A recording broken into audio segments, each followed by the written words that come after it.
Late 2025.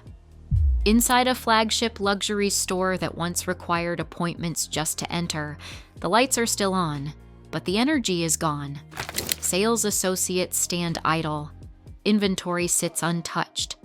The logo remains iconic, but the illusion is broken because luxury does not die loudly. It fades, slowly, quietly, behind polished glass and legacy slogans. What you are witnessing across fashion, watches, automobiles, and heritage brands is not a coincidence. It is a cycle.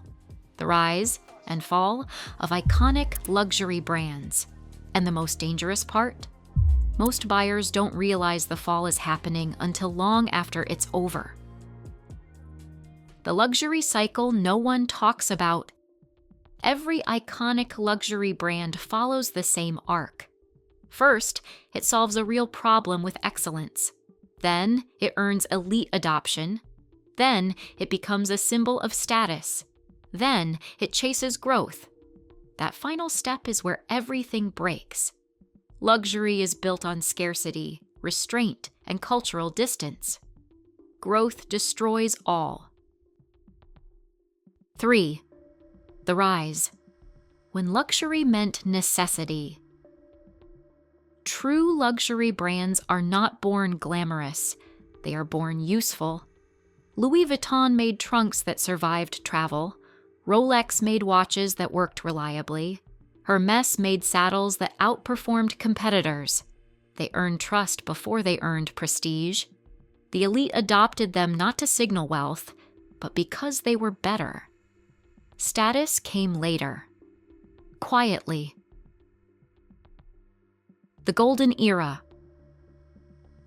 When wealth was invisible at their peak, iconic luxury brands shared one trait. They didn't need to explain themselves. No billboards, no influencers, no hype campaigns. Ownership was subtle. Recognition was limited to insiders. That is when luxury is strongest, because mystery protects value. The turning point, when demand became addiction. Then something shifts. Executives notice waiting lists. Investors notice margins. Marketing notices opportunity. The brand expands. More stores, more products, more accessibility. Each move seems harmless, until exclusivity erodes. Luxury brands rarely collapse from one bad decision. They die from 1,000 reasonable ones. Revelation 1. Visibility is the first crack. When a luxury brand becomes unavoidable, it becomes ordinary. Logos appear everywhere. Products flood airports. Social media amplifies ownership. What was once rare becomes familiar, and familiarity kills desire among the elite. The moment a brand becomes aspirational to everyone, it stops being aspirational to the few. Revelation 2. Growth dilutes identity. To grow, brands simplify. They reduce craftsmanship. They standardize design. They outsource complexity. This is not always obvious to new buyers, but legacy clients feel it immediately. When a brand stops feeling special to the people who built it, the foundation cracks. Revelation 3. Hype replaces heritage. Marketing fills the gap left by meaning. Stories get louder, campaigns get flashier. Influencers replace craftsmen. The product hasn't improved. The narrative has. But hype is unstable. It attracts attention, not loyalty. When trends shift, hype evaporates, and brands built on it collapse fast. Revelation 4. The wrong customers become the core.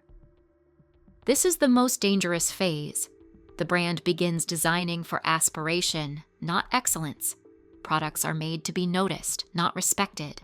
Sales volume increases, but cultural value declines. The elite leave quietly. The masses arrive loudly. Revenue rises. Prestige falls. Revelation 5. Price increases become a substitute for value. When brands lose identity, they raise prices. not to reflect craftsmanship, but to preserve illusion. This works temporarily, until buyers start asking questions. Why does this cost more than last year? What actually improved? When price outpaces meaning, trust breaks. The fall.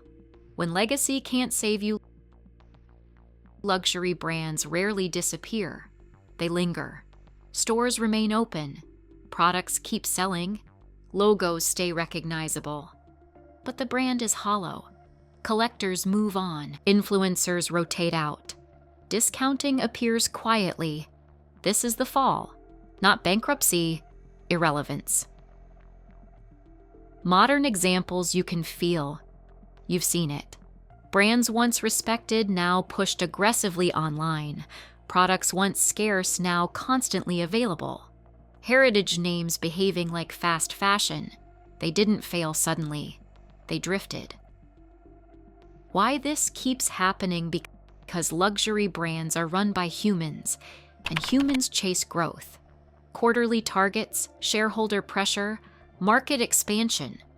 Luxury cannot survive being managed like a volume business. The rules are different. Ignore them, and the cycle repeats. Can iconic brands recover? Sometimes, but recovery requires sacrifice. Closing stores, reducing output, alienating casual buyers.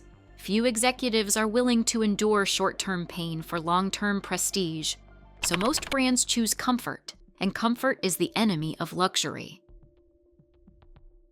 What smart buyers should learn: do not buy logos, buy timing.